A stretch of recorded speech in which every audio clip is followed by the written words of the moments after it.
Hello बच्चों, कैसे हैं आप। स्वागत आपका हमारे YouTube channel tech tutorial Hindi ST.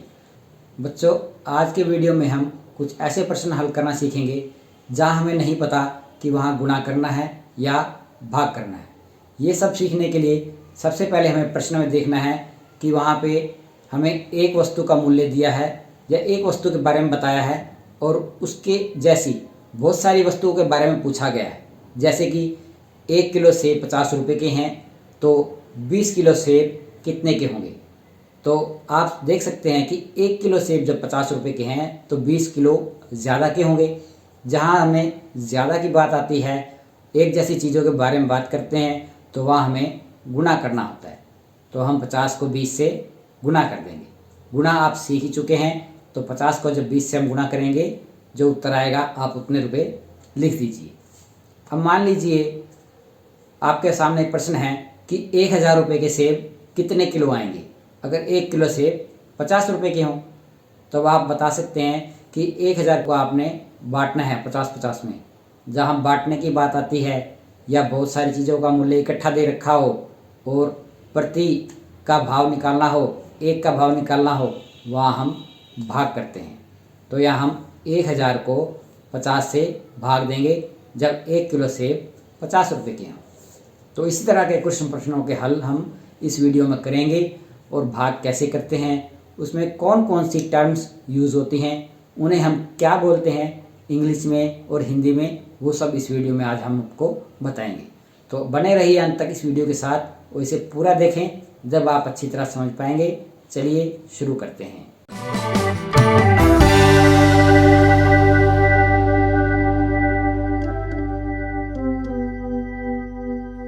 बच्चों, यहाँ हम 1000 की जगह 1050 को 50 से डिवाइड करेंगे, यानी कि भाग करेंगे। आप हिंदी में 1085 से बोल सकते हैं और इसे हम 50 से भाग करेंगे।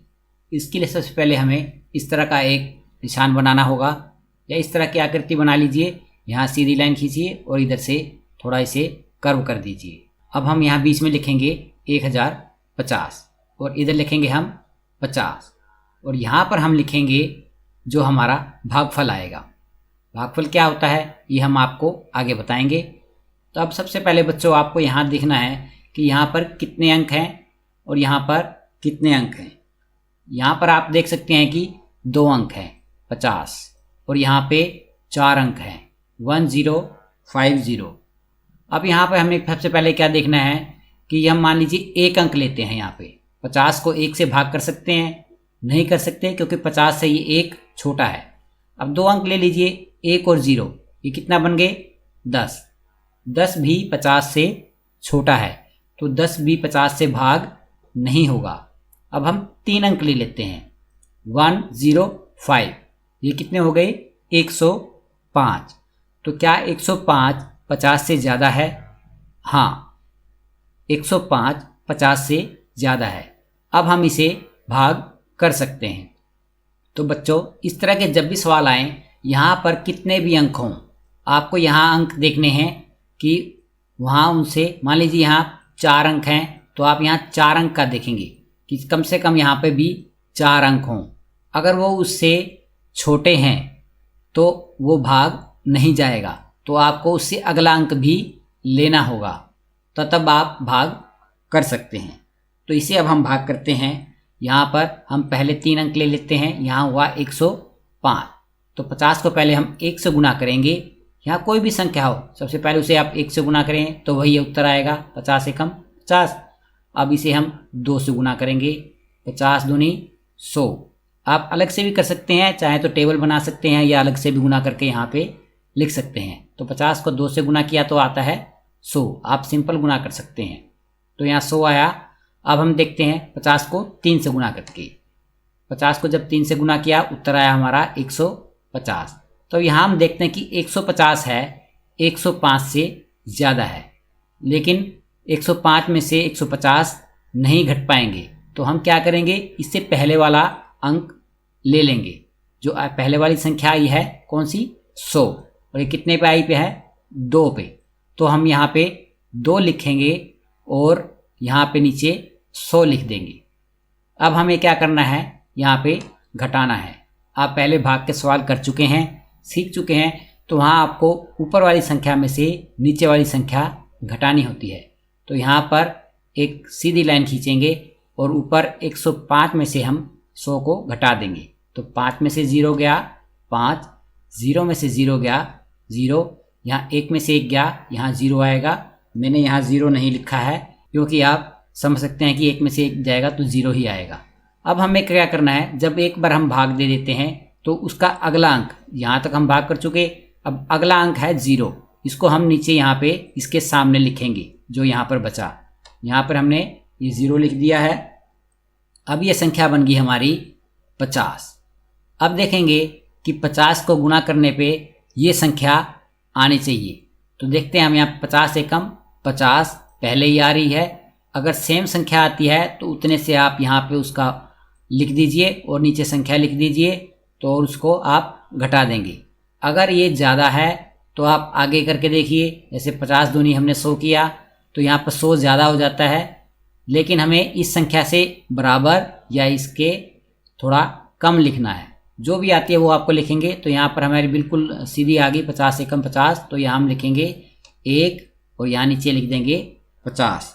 इसको अब हम घटाएंगे तो यहाँ पे सीधी लाइन खींचेंगे और यहाँ 0 में से 0 गया 0 और 5 में से 5 गया 0। तो अब यहाँ देखते हैं कि यहाँ 1050 को हमने 50 से भाग दिया तो उत्तर आया हमारा 21। तो यहाँ हम 21 लिख सकते हैं। तो आगे हम कोई सवाल देखते हैं, और यहाँ पर एक सिंपल सा सवाल है जो आपने पिछली क्लासों में पढ़ा है। ये सिंपल सा हम आपको करके दिखाएंगे। इसमें बताएंगे कि इसमें भाग में कौन कौन सी टर्म्स को हम क्या बोलते हैं। तो ये वैसी आकृति हम बना लेंगे। एक 17 को अंदर लिखेंगे, 3 को बाहर। अब 3 के पहाड़े में देखते हैं 17 कहाँ आता है। 3 तिया 9, 3 चौक 12, 3 पंजे 15, 3 छिक 18। देखिए यहाँ 17 से ज़्यादा हो रहा है 18, तो ये 18 पे नहीं घटेगा, तो ये 15 से ही घटेगा। तो यहाँ पर 3 पंजे 15 हम ले लेंगे और ये जो 5 है हम यहाँ पे लिख देंगे और नीचे आ जाएगा 15। तो 17 में से हम 15 घटाएंगे तो उत्तर क्या आएगा, 7 में से 5 गया 2, 1 में से 1 गया 0। तो यहाँ आप देख सकते हैं कि भागफल हमारा 5 आया और यहाँ पे 2 बच गया। तो इनको हम क्या बोलेंगे, यहाँ पर हम 5 लिख देते हैं। तो यहाँ पर हमारा ये 3 है, इसे हम हिंदी में भाजक कहते हैं। 17 को हम भाज्य कहते हैं, यानी जो बीच में लिखा जाता है। और जो यहाँ पे हमने बाहर लिखा है इसे हम भागफल कहते हैं। और यहाँ जो नीचे बचा है इसे हम शेषफल कहते हैं। अब इंग्लिश में इसे क्या कहते हैं, 3 को डिवाइज़र। और जो बीच में हमने लिखा है भाज्य, इसे बोलते हैं हम इंग्लिश में डिविडेंड। और ये बाहर जो हमने लिखा है भागफल, इसे कहते हैं हम क्वोशंट। और नीचे जो बचा है शेषफल, इसे हम इंग्लिश में कहते हैं रिमाइंडर। तो बच्चों इसको जांच करने का भी एक तरीका है। क्या है, यहाँ पर लिखेंगे भाजक गुना भागफल जमा में शेषफल। ये किसके बराबर होना चाहिए, भाज्य के। जैसे भाजक, भाजक ये और ये, इसकी गुना होगी भागफल की। यहाँ पे कितने हैं भाजक, 3, 3 गुना में 5। अब इसमें क्या अब इसमें हमें जोड़ना है रिमाइंडर, वो कितना है 2। यहाँ 2 लिख दीजिए। अब 3 पंजे 15, यहाँ आया हमारा 15 और इसमें कितना जोड़ा 2, तो कितना हो गया 17। तो हमारा उत्तर आया 17 और बीच में भी किसके बराबर होना चाहिए, भाज्य के बराबर। ये भाज्य 17 ही है, तो उत्तर हमारा ठीक है, यानी कि हमने भाग ठीक की है। इस प्रकार आप भाग के सवाल हल कर सकते हैं और उसकी जांच कर सकते हैं। तो आइए कुछ और सवाल देखते हैं। यहाँ हमारे पास प्रश्न है, हमारे पास कुल 120 किताबें हैं। यदि हम उन्हें 40 बच्चों में बराबर बांटें तो प्रत्येक बच्चे को कुल कितनी किताब मिलेंगी। अब यहाँ देख सकते हैं कि प्रत्येक बच्चे को, यानी कि एक बच्चे को कितनी मिलेंगी। तो हमें 120 किताबें बांटनी है। जहाँ बांटनी होती हैं वहाँ हम क्या करते हैं, भाग। तो हम 120 को भाग करेंगे 40 से। तो वही आकृति आप बनाइए और अंदर लिखिए 120 और बाहर लिखिए 40। तो 40 को भाग करेंगे तो 40 का पहाड़ा या गिनेंगे, या 40 को पहले 1 से गुना करेंगे, फिर 2 से गुना करेंगे, फिर 3 से गुना करेंगे। तो यहाँ आप देख सकते हैं कि जैसे यहाँ पर 2 अंक हैं, हम 2 अंक लेंगे तो नहीं भाग हो पाएगा। क्यों, ये 12 है, ये कम है 40 से, तो 3 अंक हमें लेने पड़ेंगे। तो 120 हो गए। तो 40 के पहाड़े में देखेंगे 120 आता है नहीं, या इससे कम आता है, तो लेकिन पूरा पूरा आ रहा है 3 पे, तो हम ये 3 पे ले लेंगे। 40 दिए 120, तो यहाँ 3 बाहर लिखेंगे और 120 नीचे लिख देंगे और इसको हम घटा देंगे। तो यहाँ पर 0 में से गया 0, 2 में से 2 गया 0 और 1 में से 1 गया 0। आगे कोई अंक नहीं बचा जो हम नीचे ला के उसके आगे भाग कर सकें। तो ये सवाल यहीं पे ख़त्म हो गया। तो हमारा भागफल कितना आया? 3, यानी यही हमारा उत्तर है। अगर कुछ बच जाता, मान लीजिए 120 की जगह 121 किताबें होती तो यहाँ 1 होता, तो 1 में से 0 गया, यहाँ पर 1 बचता, तो हमारी 1 किताब बच जाती बांटने के बाद। तो यहाँ पर कितने बच्चों को, कुल किताब 40 बच्चों को कितनी किताब मिली? यहाँ पर 3 किताबें मिली। तो एक बच्चे को यहाँ पे 3 किताबें मिली। अगला प्रश्न देखते हैं। एक दुकानदार के पास 204 अंडे हैं, वह उन्हें ट्रे पर रखता है। हर ट्रे में 12 अंडे आते हैं। अब प्रश्न है कि उसे कितने और अंडों की जरूरत होगी। पहले हम 204 का ही करके देखेंगे कि पूरे होते हैं कि नहीं। वह कितने ताज़े अंडे बेचता है? वह 204 अंडे बेचता है। यहाँ 204 लिख देंगे आप। इसके बाद उसे कितनी ट्रे के अंडों के ट्रे की ज़रूरत पड़ेगी? अब अंडे के ट्रे वो एक ट्रे में रखता है 12, तो यानी कि वो बांट रहा है। बांटने के लिए हम क्या करेंगे? डिवाइड करेंगे, यानी कि भाग करेंगे। तो 204 भाग में 12, तो इसका उत्तर हम निकालेंगे। उसी तरह आपको आकृति बनानी है। 204 अंदर लिखना है और 12 बाहर लिखना है। तो 12 को एकम 12। यहाँ आप देखिए कि 2 अंक हैं और यहाँ भी 2 अंक लेंगे, ये 20। तो 20 12 से ज़्यादा है, तो हमें 20 पे ही भाग देना होगा बजाय 204 के। हम एक कुछ देर के लिए इस अगले अंक को भूल जाते हैं और इन्हीं अंकों को याद रखेंगे। तो देखेंगे 12 के पहाड़े में ये कहाँ पर जाएगा? 12 एकम 12, 12 दूनी 24। 24 20 से ज़्यादा हो रहे हैं, तो हम पहले वाले पे ही जाएंगे। 12 एकम 12, तो यहाँ पर 1 हम लिखेंगे और यहाँ नीचे लिखेंगे 12 और माइनस का निशान लगा के इसे घटा देंगे। तो 0 में से 2 नहीं जा सकती, तो इससे 1 यहाँ से ले लेगा। आपको घटाना आता है। तो 10 में से 2 गया 8, यहाँ 1 बचा, 1 में से 1 गया 0। अब हमें क्या करना है? जब एक बार हम भाग दे देते हैं तो उसका अगला अंक हमें नीचे उतारना होता है। तो ये 4 को हम नीचे लिख लेंगे। अब संख्या हमारी बन गई 84। तो 12 को हम पहाड़े में देखेंगे 84 आता है या नहीं, या इससे कम या इससे ज़्यादा करके देखेंगे। 12 3 36, 12 चौक 48, 12 पंजे 60, 12 छिक 72, 12 सते 84। यहाँ 84 पूरा पूरा आ रहा है, तो यही हम लिख सकते हैं। तो 7 यहाँ पे हम लिख देंगे और नीचे लिख देंगे 84 और इसको हम घटा देंगे। तो जब 84 में से 84 घटाएंगे तो उत्तर आता है हमारा 0। तो ये जो उत्तर आया हमारा 17, ये है ट्रे, क्योंकि एक ट्रे में 12 अंडे हैं, तो 204 अंडे आएंगे 17 ट्रे में। तो यहाँ पर उत्तर हमारा आया 17 ट्रे की ज़रूरत हमें पड़ेगी। तो अगला इसी तरह का एक प्रश्न देखते हैं। एक माली ने 458 सेब के पेड़ खरीदे। वह हर लाइन में 15 पेड़ लगाना चाहता है, तो वह कितनी लाइनों में पेड़ लगाएगा? बाकी कितने पेड़ बचेंगे? तो लाइनों में हमने पेड़ लगाने हैं 15-15, तो यानी कि 15-15 बांटने हैं। तो यही बात हो गई कि जब हम बांटते हैं तो हम भाग करते हैं। तो 458 को हम भाग करेंगे 15 से, इसी तरह का आकृति बनाएंगे। 458 अंदर लिखेंगे और 15 बाहर लिखेंगे।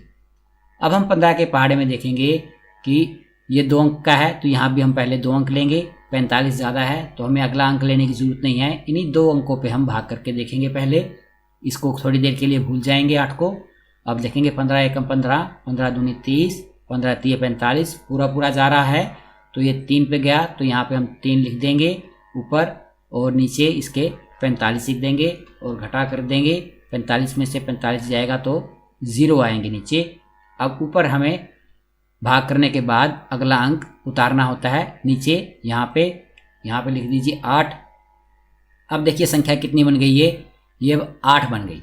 अब क्या 15 के पहाड़े में 8 आता है? जा सकता है नहीं, क्योंकि ये 15 से कम है। जब कम होता है तो हमें अगली वाली संख्या देखनी होती है और वो हम यहाँ पे उतारते हैं। और जब एक बार 2 संख्या उतरेंगी तो हमें यहाँ पे उतारने के लिए 0 लगाना होता है। लेकिन यहाँ क्या देखिए कोई अंक है ही नहीं है, तो हमें 0 कैसे लगाएंगे?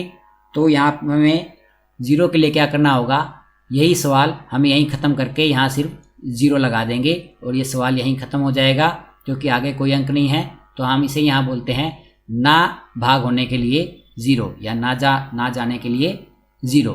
तो यहाँ 30 आ गया यहाँ पे उत्तर इसका। तो यानी कि एक लाइन में कितनी लाइनों में पेड़ लगाएगा 15-15, तो लाइनें हो जाएंगी हमारी 30। और यहाँ पे कितने पेड़ बचे हैं, जो यहाँ बचे होंगे वो पेड़ बच जाएंगे, तो 8 पेड़ बाकी बच जाएंगे। तो बच्चों इस तरह आपको ये सवाल करने हैं। बच्चों अगर आपको मेरा वीडियो पसंद आया है तो इसे लाइक कीजिए, शेयर कीजिए। अगर आप कुछ पूछना चाहते हैं तो कमेंट कर सकते हैं। अगर आप इस चैनल पे नए आए हैं तो इसे सब्सक्राइब करना बिल्कुल ना भूलें, साथ में बेल आइकन को जरूर प्रेस कर दें ताकि हमारे आने वाले वीडियोस की नोटिफिकेशन आपको आपके मोबाइल पर जल्दी ही मिलती रहे। धन्यवाद।